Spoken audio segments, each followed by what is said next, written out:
Hi guys, and welcome to another Coffee and Hero show as we go through my top 5 picks from the latest previews books. So these previews books are the May previews books for titles releasing mostly in July, but sometimes a little bit further down the line. As ever, what I'm going to do is go through my top 5 picks from the DC, Marvel and indie books. Again, this is not the kind of YouTube channel where it is, these are top 5 speculator books or these are the top 5 books that will get you rich in the future. These are just 5 books I'm looking forward to reading. These are titles I'm really looking forward to enjoying, and it's just to keep you guys abreast of what's coming up soon. So, as ever, I've got the DC book, I've got the Marvel book, main previews book here. These books are always in store at the counter. You can come in, grab them, grab a cup of coffee, sit down, flick through them. There's sign-up sheets at the counter. Or if you know certain things you want to sign up for, just drop us a message on Facebook or Instagram or Twitter or coffeeandheroes@hotmail.com, whatever suits really. But yeah, this month, I'm slightly cheating with the DC book this month because I'm just going to pick the overarching thing that's happening, which is Night Terrors. So Night Terrors is a 2-month event DC are doing, which is focusing almost on the more horror-based side of the DC universe. Now, the main titles are going to pause for 2 months, so you won't get a traditional Batman issue, a traditional detective, a traditional Flash, a traditional action comics, etc. What you'll get instead are a 2-part mini-series for each of those characters, as well as a 4-issue mini-series for the main series of Night Terrors. So Night Terrors itself, as I say, is going to be 4 issues, written by Joshua Williamson, art by Giuseppe Camuncoli and Caspar Weingart. Hello Ghouls and Ghosts, this is Boston Brand, aka Deadman, and I'll be your supernatural tour guide across the Night Terrors stories. After that fancy special oversized issue you read first, the whole world is trapped inside their nightmares, and Batman and I are trying to figure out who Insomnia really is and why he wants revenge on the heroes of the DC universe. So, of course, I say this isn't a speculation channel, but I look at it, they're creating a new villain anyway, called Insomnia. And as I say, that's going to be a 4-part series. It's going to be 2 issues in July and 2 issues in August. But then with Night Terrors, you then have, as I say, Night Terrors Batman, Nightwing, Poison Ivy, The Flash, Superman, etc., etc., etc. So what I'll do is I'll order in copies. So because there's no, say, Batman title for those 2 months, what I'll do is I'll order in enough Batman to cover pull lists anyway, and it'll be Night Terrors Batman. So that'll be in your box. If you don't want it, it's absolutely fine. I can't force comics on anybody, but it just means for 2 months there won't be any Batman comics. So this is the way to get your fix in Gotham City. So that's the DC. With Marvel, there's one that really sticks out this month for me. And it's so glad to see this character getting an ongoing. Marvel have been doing great work recently with the sort of supernatural, darker side of the Marvel Universe. Some of their best titles are like that. You've got Moon Knight, you've got Ghost Rider, you've got Punisher, you've got Doctor Strange. A lot of really cool stuff, so it's only a matter of time before my boy finally gets an ongoing, and that is Blade. So Blade, brand new #1 coming this July, written by Brian Hill, art by Elena Casagrande. You get tons of variant covers there as well. So a #1 kicking off with a 40-page oversized special. Marvel's Slickest Vampire Hunter returns in a brand new ongoing by Brian Hill and Elena Casagrande. True evil is patient, and a dark ancient power has been simmering quietly for centuries. And when Blade himself is the one to unknowingly unleash it, Marvel's entire supernatural underworld will come out of hiding to demand he handle it, or pay a pound of flesh for his mistakes.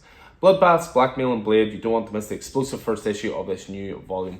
So glad to see Blade getting an ongoing again. It has been too long. I mean, I still think there's an argument to be made that Blade is the best ever Marvel movie. It's obviously not part of the MCU. And it actually came out at a time where comic book movies were slightly less fashionable. But man, that movie still holds up today.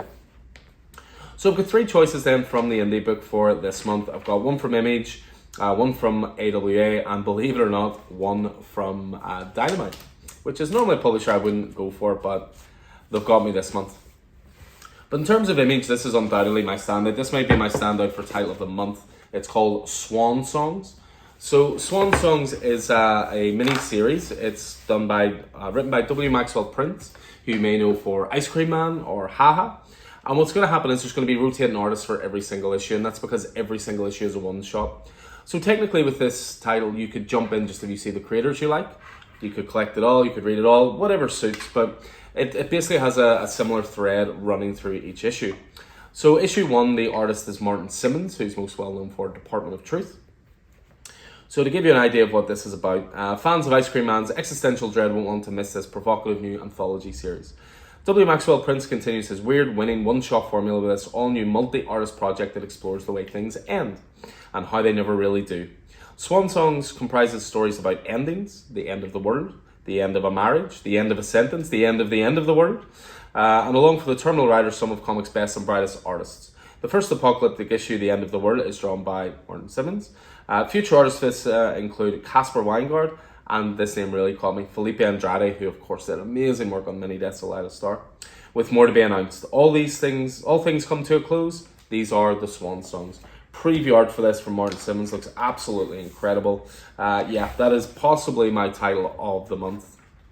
Although maybe this should be my title of the month because I've actually been brought into a Dynamite title. I can't believe it. But there's a couple of reasons for that. One, it's Swords and Sorcery. Two, it's Red Sonja. Three, it's written by Torunn Grønbekk, who's one of my favorite writers. And D, there's at least 3 covers that I want because they're done by cover artists that I collect. So yeah, a brand new #1 with Red Sonja. There's going to be a free comic book day issue out for Red Sonja, which is Red Sonja 0, which will lead into this. I should say as well with Night Terrors, that's the crux of the DC free comic book day issue this year, is your sort of primer issue, your lead-in issue to Night Terrors. But for Red Sonja #1, following directly from the pages of the free comic book day issue, the She-Devil finds herself on the run, framed for murder with an unseen force tugging at the back of her mind. Join Sonja as she races to unravel the mystery of his master's voice. Written by Torunn Grønbekk and featuring art by Red Sonja superstar Walter Giovanni, this brand new series dives deep into Sonja's world, exploring the darkness of Hyboria like never before. And then, as I say, I mentioned those covers. I mean, you've got covers by Shannon Maher, who I collect. You've got covers by Jenny Frison, who I collect.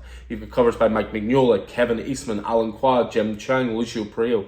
Tons of great covers, and a lot of them are free to order as well. So if you look through the previews book or you see these online and there's certain covers that you like, we may be able to get you most of, if not all of them, because they're free to order. And then I finish off the previews book this month with my 5 choices, with one from AWA Comics. Now, anybody who's been coming in knows I'm a big fan of AWA. They tend to do genre stuff. They tend to do limited runs of titles. You know, there's no ongoing in the AWA Studios world, for example. But this one, just look at this creative team. Written by Garth Ennis, art by Jason Burrows, covers by Declan Shelvey. This is a title called The Ribbon Queen. This is going to be an 8-issue maxi series, as I say, from the mind of Ennis and Burrows, who of course are well known to have worked together on Wormwood Chronicles, well known working together on Punisher, all kinds of good stuff. So with this one, The Ribbon Queen #1 of 8, there is something ancient and terrible loose in the world of men. New York detective Amy Sun has a problem. 3 years ago, a young woman was rescued from a serial killer by a police tactical unit. Now she's dead, and Amy has a bad feeling one of the SWAT team leader is responsible. As she investigates the corrupt cabal within her own precinct, Detective Sun soon discovers that there is something else on their trail. A destructive force of vengeance older than the human race itself has awoken and is out for the blood of the guilty, who soon find themselves suffering a fate more gruesome than anything they could have dreamed. The Ribbon Queen has come to New York City, and Amy is not at all sure that it should be stopped. But yeah, that creative team is just exceptional there. 8 issues in total. That's one I'm really, really looking forward to there. So that is The Ribbon Queen from AWA Studios. So that's just my top 5 picks. There is a ton more stuff in those books. If you would like more detail, Keith and I recorded a previous podcast a few days ago. That's live on the podcast network. Just search Coffee and Heroes Podcast, wherever you get your podcasts. And you can listen to an hour-and-a-half examination, deep dive examination of those books for more detail. I'll be doing the boards in store in the next day or two, so they'll be there as well. So tons of resources for however you prefer to get your information.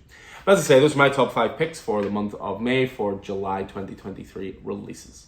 As ever, I hope this proved useful for you, and I'll look forward to seeing you on Free Comic Book Day, Saturday the 6th of May, guys. Mark in the diary, 9 a.m.